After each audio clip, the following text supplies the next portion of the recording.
thank you everyone for coming and for assisting to my talk. So, my name is Gabrielle Botbol, and I am a Parisian woman living in Montreal, and I work as an offensive security consultant at Desjardins. I am also a blogger and a podcaster, and I am the Vice President Communications of NorSec Conference.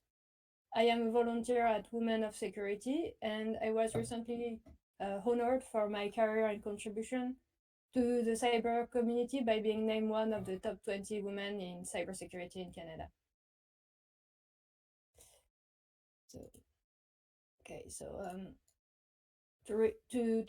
To realize my project of becoming a pen tester, I relied on an educational science concept by Philippe Carré, which is called apprenance. You have the definition on the screen right here.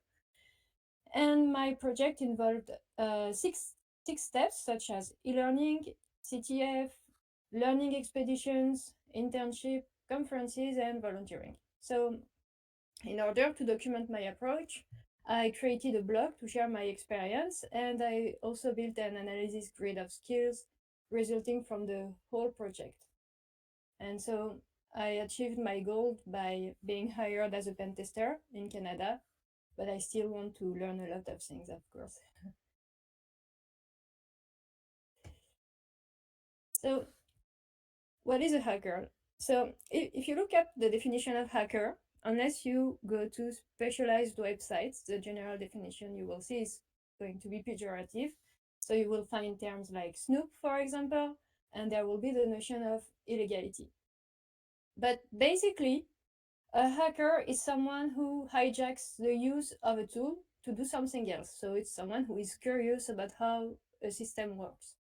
And as you might know, there are different types of hackers. You have white hat, gray hat, and black hat. And here we are going to talk about white hat hackers, who are also known as ethical hackers.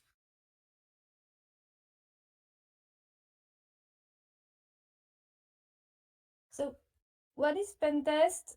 Pentest is when you attempt to break into a system to check if it's safe. So you have different type of pentest, and you will aim to find vulnerabilities so that they can be patched, and they are going to yes, by the way, most of you are probably going to take part in the CTF, so this presentation will also aim to give you tips for the CTF. So if you want to, you'll have some technical explanations about web pen test. Okay, so first, the different type of pen test. So there is external pen test. So we're going to try to break into the target system from the outside of the network. So there are different methods for doing that. So for example, we can try to find out if an administration interface of the target company is available from like online. So for example, the employees of company X, they must use an application to take their holidays. And so if the login page of this application is available on the internet, it could be hacked, and this will expose sensitive data. So we will try to connect to this application, and this will give us like the first access in the client's network. You also have vulnerability assessment. So we will use an automatic scanner to scan our customer IP address, and we will analyze the findings. You will have internal pen test. So for an internal pen test, you are going to attempt to break into a system from the customer network. So once you are at your customer location, you will connect with an Ethernet cable, and you will try to become network administrator. And an administrator has all the access on the system. So it's like someone would manage to steal the personal data of all the people working in a company. You also have Wi-Fi. So we are going to check Wi-Fi security. So is it easy to connect? We will check that the Wi-Fi password is strong enough, that technologies used are reliable, because some technologies have been depreciated because they were vulnerable. So A secure Wi-Fi will avoid that a cyber criminal will look legitimate in a network, like any other person connected to the network. So there is also social engineering and phishing attacks. So some company will offer phishing campaigns, and we will do what an attacker would do, and we will be able to find out like how many people read the email and how many clicked on the link, and as a result, the company will be able to put a better awareness policy in place. And you have physical intrusion. So we are trying to break into a physical place, like a building, and we can either make scenarios to try to manipulate people to let us in or break in at night, for example. So we have like objective to achieve, like for instance, we could have the objective to go to the server room, which is for most company a very sensitive place to go. And if you want, I made an article on my blog that you can see on the screen about one experience I had of a physical pen test. I will share all those links after the presentation on the chat.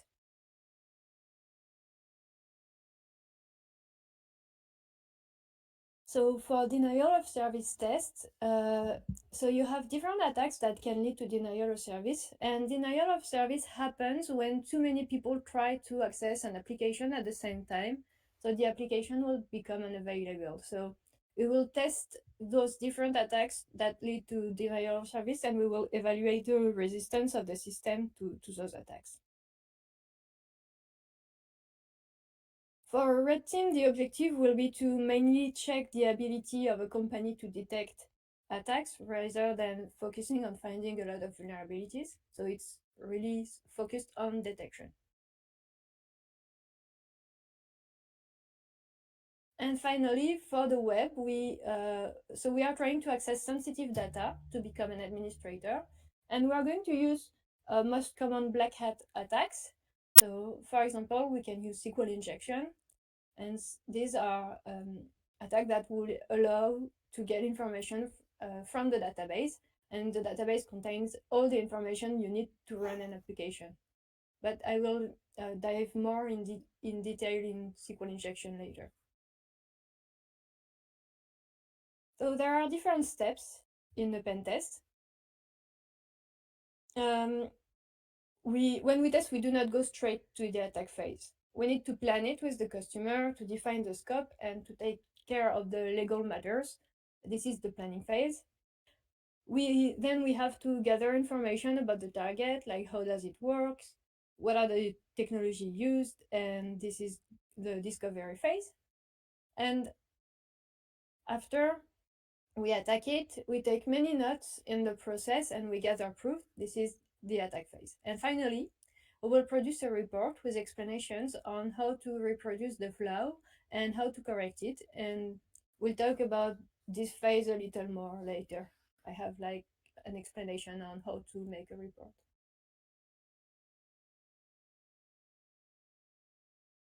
So to go deeper, I can share what a typical day as a pen tester looks like. So you open your mailbox, you send an email to the customer whose system you are testing.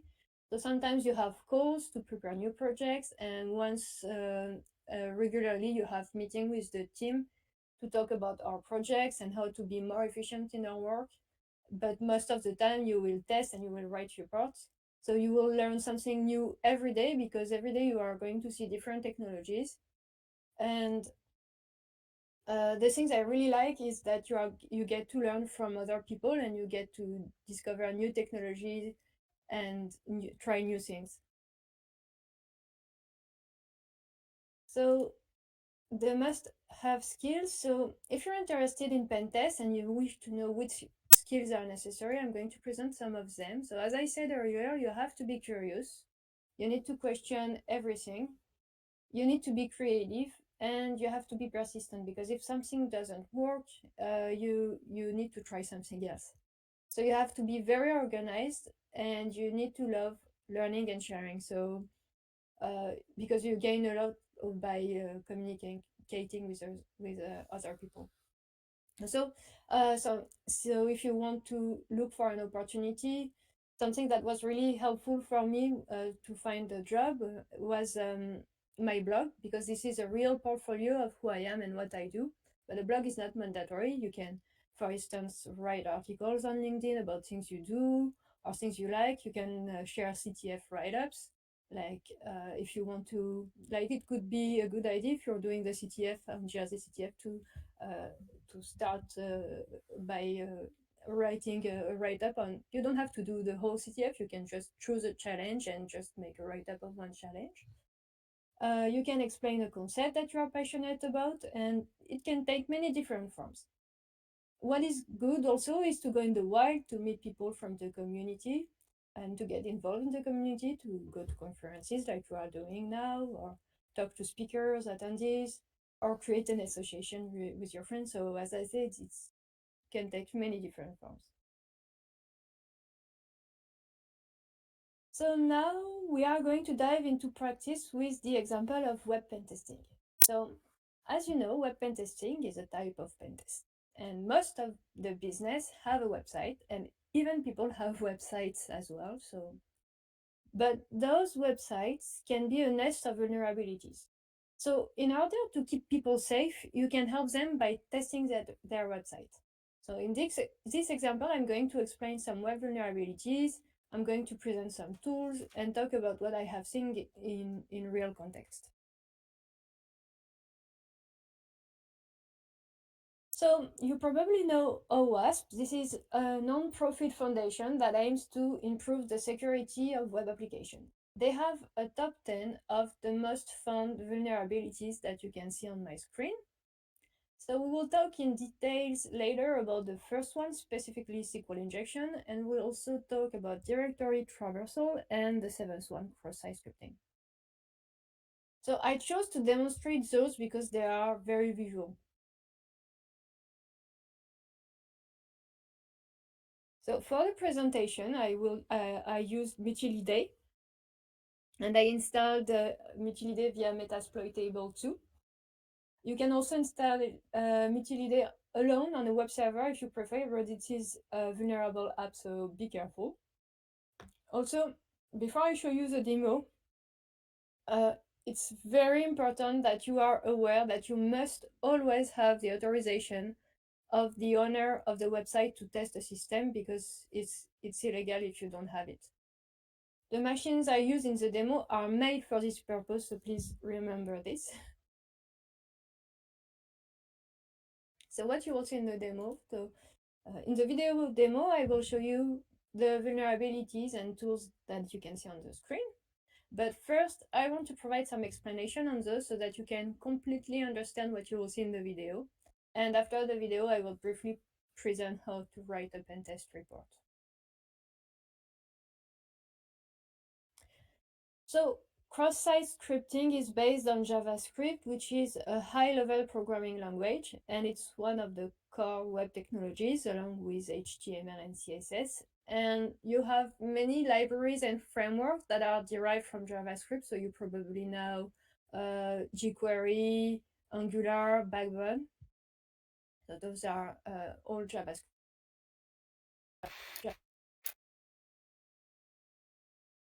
So cross-site scripting, which is also known as XSS, is a security vulnerability that you typically find in web applications. So it's a type of injection which can allow an attacker to execute malicious scripts and have it execute on a victim's machine. So with XSS, you can try to steal the admin cookie, to get complete control over a browser, to exploit a vulnerable plugin, or to perform keylogin. So this would mean that you are able to record every input that are made on a keyboard. And you have three main types of XSS. You have stored XSS. This is when you are able to store your XSS payload in the database of the target. So this way, the payload will be working for every user who would have access to the page. So for instance, if you have a page on a web form, you are able to leave a message that will be restored on the database for others to see. So if your payload is interpreted, it will be stored in the database as well. And you have reflected cross-site scripting. So this is when the vulnerability only works on the client side. So the attacker will need to trick a victim into clicking a URL to execute the payload. And you have DOM-based XSS. DOM is document object model, and it's a programming interface for HTML and XML documents. And it represents a page so that programs can change the document structure, style, and content. So a DOM XSS will happen when the web application writes data to the DOM without properly sanitized input. Like input validation when you develop an application is like crucial, because basically it would solve a lot of web vulnerabilities if every input were properly sanitized.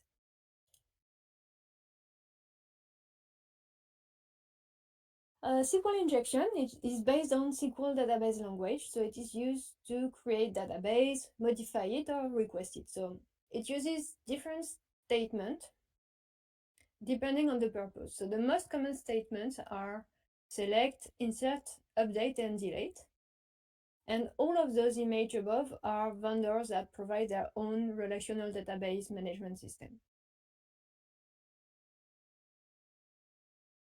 So SQL injection happens when an application uses user control input.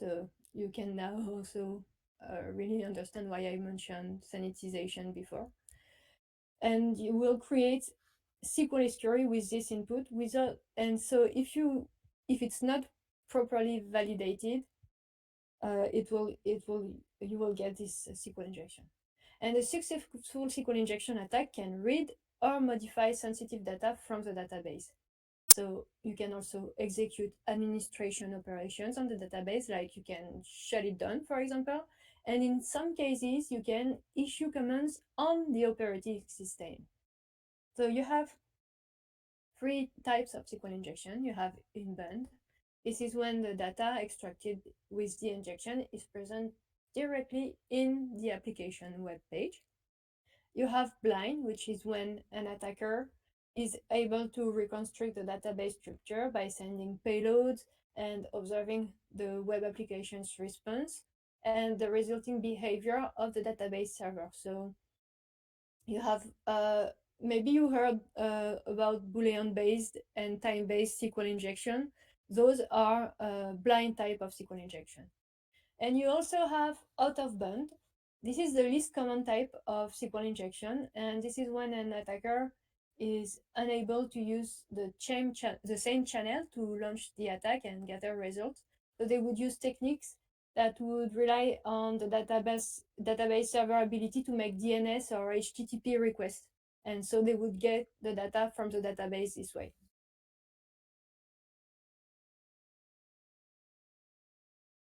So directory traversal is a vulnerability that allows an attacker to read arbitrary files on the server that is running an application. So it happens when applications place user input into the file path. And with this attack, you are able to get application code and data, credentials for backend system, and even sensitive operating system files. So in some case, an attacker might be able to write arbitrary files on the server, and this would allow them to modify the application data or even the behavior and take full control of the server, for instance. And depending on the operating system behind the payloads, the file you will query for or the payloads will be different. Like if you have the payload you see on my screen is for a Linux system. And well, the ultimate goal of this attack is to take control of the server. And the most famous payload is the one you see on the screen, even though it's for Linux.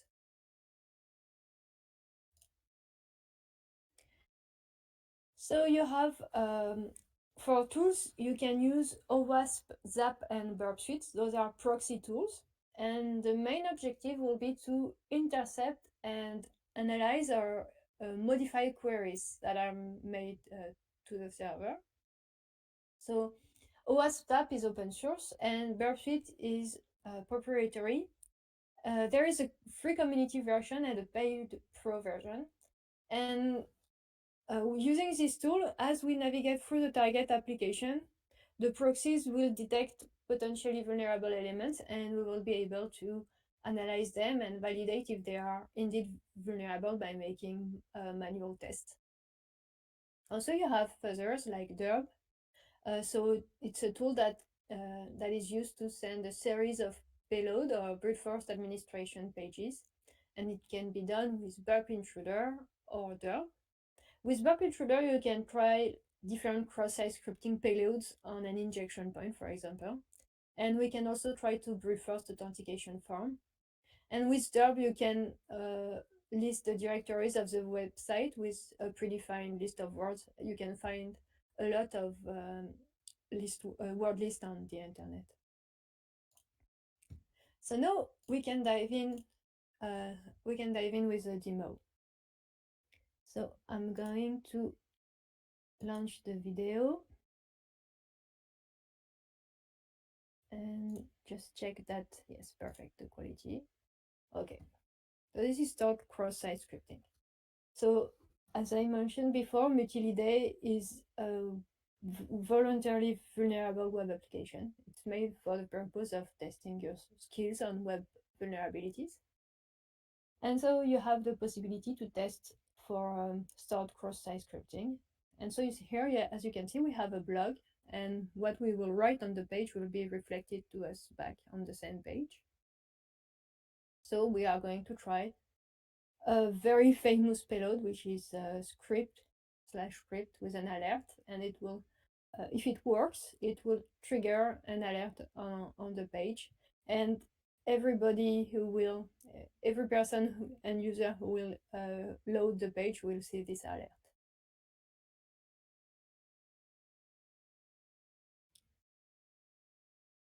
So the alert should display stored XSS, and it worked.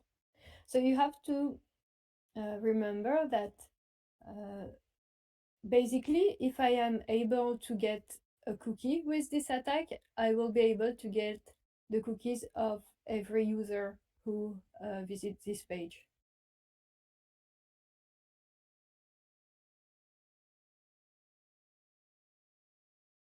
And I can show you, so you will see my comment does not appear because it's code and it's been interpreted. But if I inspect the page source, if you go down, so you have my payload here, and basically it looks like it was developed this way and that the payload was meant to be here, but it's not. It is really something that I injected. Okay, so now we have SQL injection.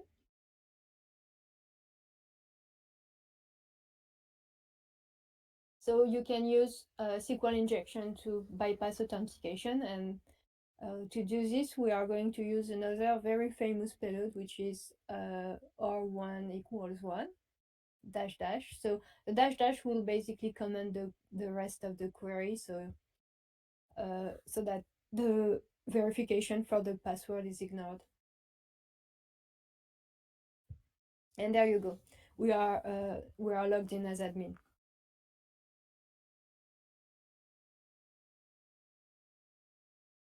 Now we have directory traversal. So you have to go, you have to check for, so there's it's also called directory browsing. And then you have the page here that takes an argument with that has an input, so you can put, you know, anything here to. It's supposed to give you the page. It's using a vulnerable function to send you to the page. And so I was actually able to show. So this is not a password file, so to speak, but this is a list of the users on the server. So it's a sensitive file.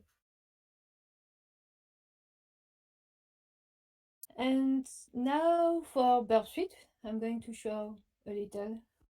So I'm basically putting my intercept in on so that I can, when I'm going to click on the home button, I will have the request for the home page intercepted by Burp Suite, and then I'm able to see how the request is made, what does the cookie look like, and I can even tamper with it and change things on it. And then you can either forward it or drop it. It depends on if you're happy with what you did. Now we have derb. So as I mentioned before, derb has the ability to help you enumerate pages and a directory on an application. And so I used the word list, and I was able to see all the code 200 here are pages that are reachable. So the index page, obviously, but you also have a PHP here. It's a page for the developers to use to change things on their application.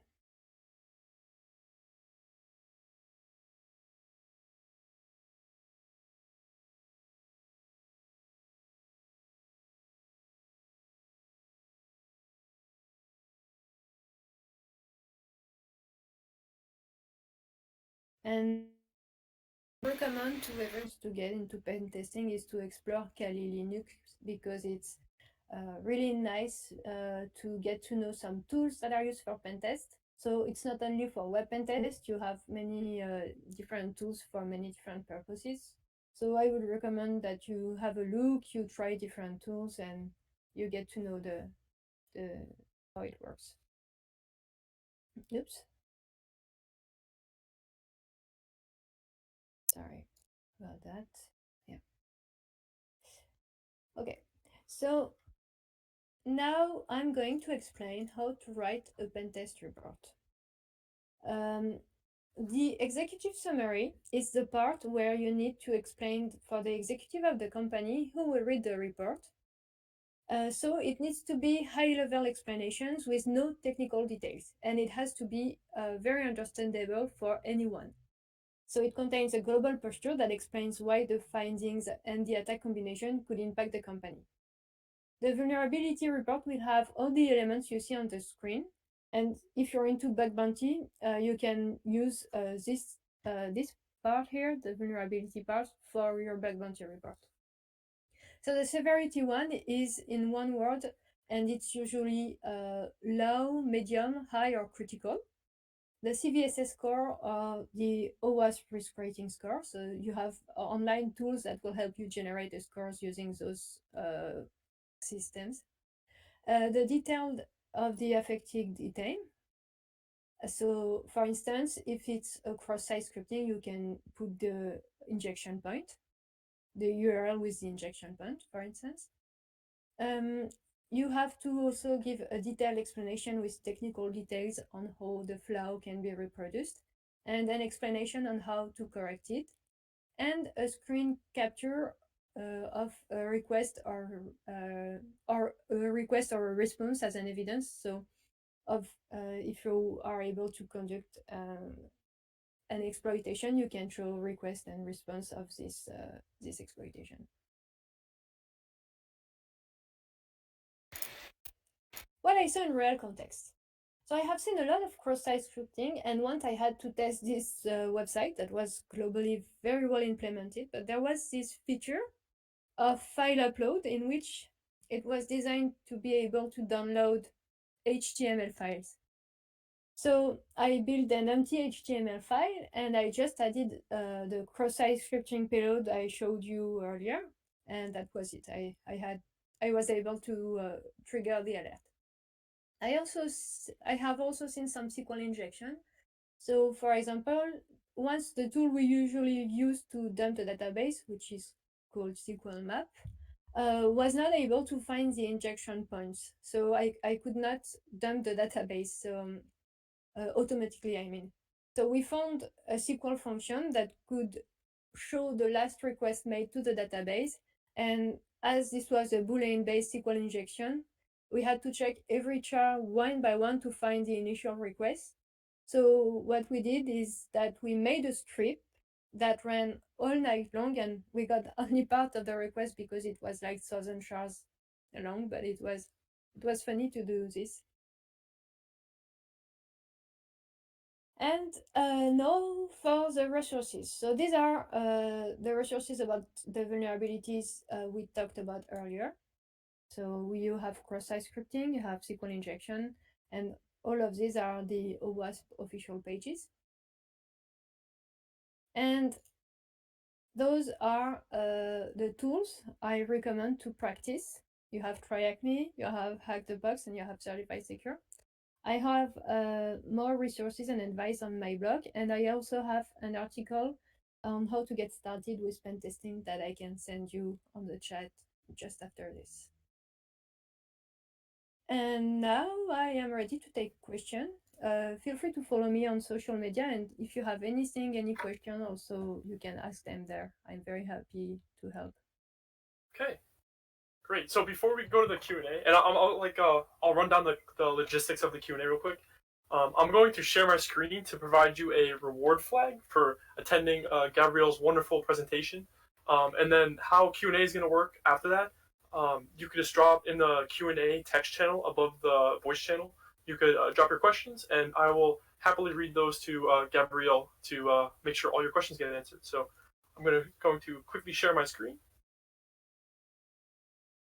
And please, after this is the last time you'll see this, so yeah, I'll give it probably a minute or two.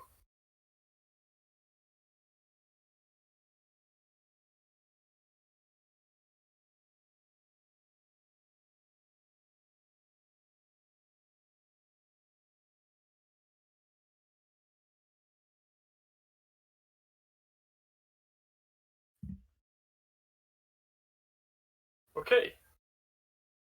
All right, so please feel free to write any questions that you may have in the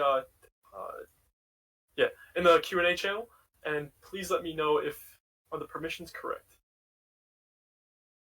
Should be.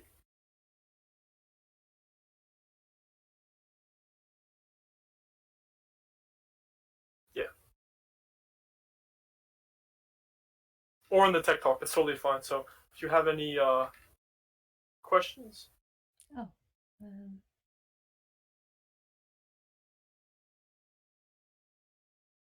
Okay.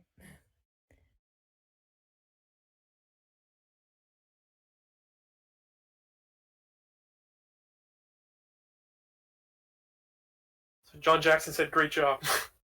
Thank you, Jen. It's very nice for you to come. So I have a question. My question is, how hard was it for you to get into basically security in general, and what are your favorite parts of security? My favorite part about security is that I get to learn something new every day. There is not a day when I don't learn something. And how hard it was?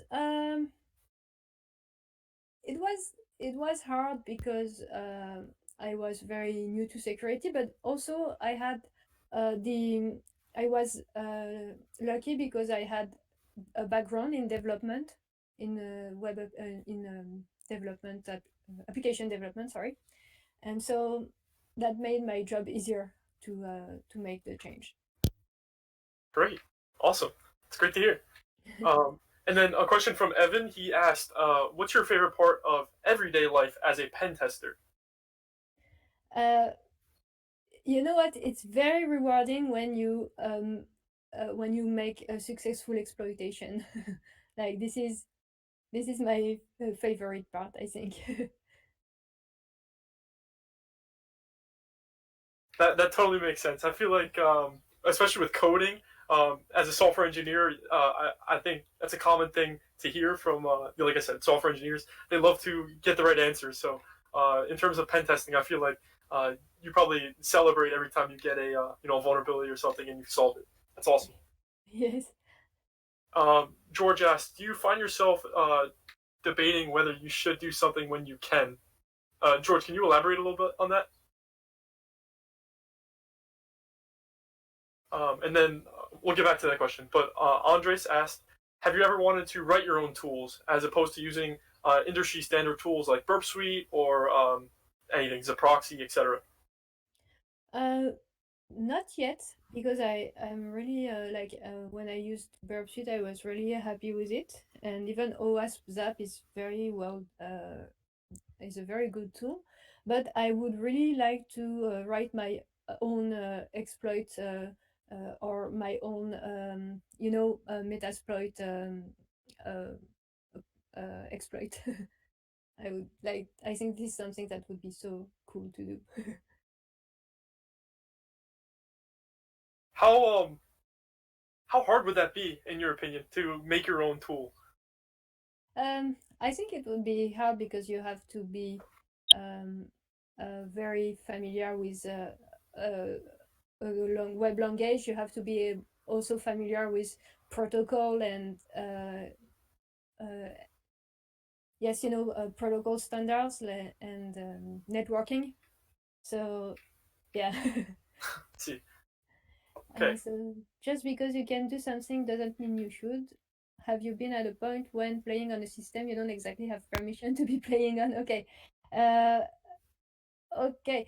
So usually the system, all the time, the system we test, we have the permission, but sometimes uh, you can find something that is out of scope. It can happen. It's okay if it happens, but you have to mention it to the customer immediately and ask them if they want to expand the scope or not. But you cannot, if it's out of scope, you just can't test it. But if you do find something accidentally, you have to mention it. So I don't really question myself. I just know that that I have to mention it. Yes, it's very politically correct answer, I know, but it's what everybody should do.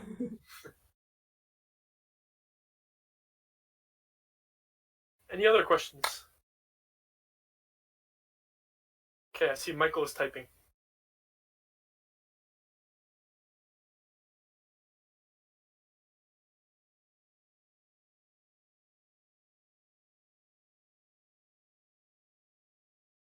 When you pen test, how long are your sessions usually? We can have from sometimes 1 day or 2 days, and sometimes we can have 3 weeks. It really depends on the size of the scope. So, but I would say if I had to make a medium. Do you say a medium in English? Yeah, yeah. Okay, it would be 1 week or 2 week. I see. And just quick answer or a quick question. What was your longest in your history of pen testing? What was your longest session? Uh, I think I had something that was for 3 weeks. I see. Okay, understood. George said, "How often do you see websites in the wild readily vulnerable to basic attacks? Not just websites, but systems in general." It really depends. Sometimes for a long period of time, I will have a website with cross-site scriptings and things like this. This is still on the OWASP top 10, so obviously you find those a lot. So it often happens, but sometimes we are also very frustrated because customers are very good at securing their websites and their systems. Do you have a favorite pen testing experience? I do love web pen test, but I also really enjoy internal pen test because you get to you have those tools like Bloodhound, and you get to have this map of the if you want to hack a Windows system, and it's a very fun thing to do. Great. And then our last question, or not last question, we could still go for 5, 10 more minutes. From John, are you better at client side or server side exploits? For now, I'm better at server-side exploits. Interesting. I think for Andre's previous question regarding experience, I'd say I'm not sure if you could disclose that information, but if you can, do you have a favorite a project that you've worked on during your pen testing career? Uh, I had this amazing experience of a physical intrusion that I'm going to give the link in the chat later. It was amazing. Like we spent 6 hours in the building without being caught. And we had all our targets. So we had the the the office of the directors, and so it was, it's very exhilarating. So, and I was like on a state of excitation. It was crazy.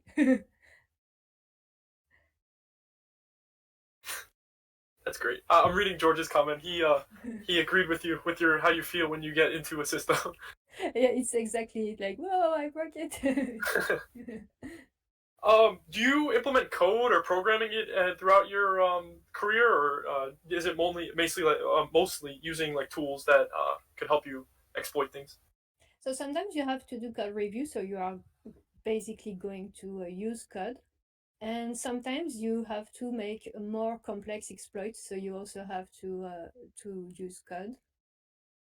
So yes, you really need sometimes, yes, to use code a lot, but it's how you get better at it. So That goes along with what you were saying with security. You're constantly learning, no matter what. Even in 50 years, you'll still be learning. Is that right?